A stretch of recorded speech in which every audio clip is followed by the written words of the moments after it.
बिहार के power star Pawan Singh बने लफुआ, अब तो खेसारी की खैर नहीं। तो क्या है खबर की पूरी जानकारी बताएंगे आपको डिटेल में, लेकिन उससे पहले आप चैनल पर नहीं हुए हैं तो चैनल को सब्सक्राइब करें और वीडियो को दिल से लाइक करें।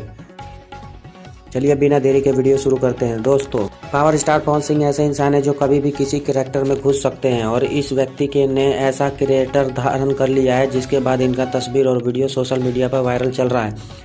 दरअसल दोस्तों, इनका एक सॉन्ग आने वाला है जिसका टाइटल है कमरिया पतरे पतरे, जिसका टीजर भी आज लॉन्च कर दिया गया है और गुरु नायक फिल्म द्वारा ये सॉन्ग बनाया गया है। आपको बता दें कि जो ये गाना है काफ़ी ज़्यादा खतरनाक है, क्योंकि इसका जो म्यूजिक है वो आपको काफ़ी अच्छा लगने वाला है। साथ ही इस गाने में पवन सिंह ने जो लुक लिया है वो लफुआ एक टपोरी का लुक है, जो आपको देखकर काफ़ी अच्छा लगने वाला है। अगर आपने टीजर नहीं देखा है तो एक बार जरूर देखिएगा। दोस्तों, इस गाने को लिख रहे हैं रोशन सिंह विश्वास और म्यूजिक है प्रियांशु सिंह का, और इसका म्यूजिक इतना अच्छा है कि आप एक बार में ये गाना याद हो जाएगा। और दोस्तों, इसमें जो पवन सिंह का लुक है जो कि एक लपुआ का है वो तारीफ के काबिल है, और जो इसकी हीरोइन है वह भी बहुत ही लाजवाब और हॉट है, और इसी कारण ये गाना अब तक 2 लाख व्यू पार कर चुका है और 40,000 लाइक मिल चुका है। आपको क्या लगता है, ये गाना म्यूजिक के ट्रेंडिंग पेज पर जा पाएगा? अपनी राय कमेंट बॉक्स में बताएं। मिलते हैं अगली वीडियो में, तब तक के लिए अपना ख्याल रखें। धन्यवाद।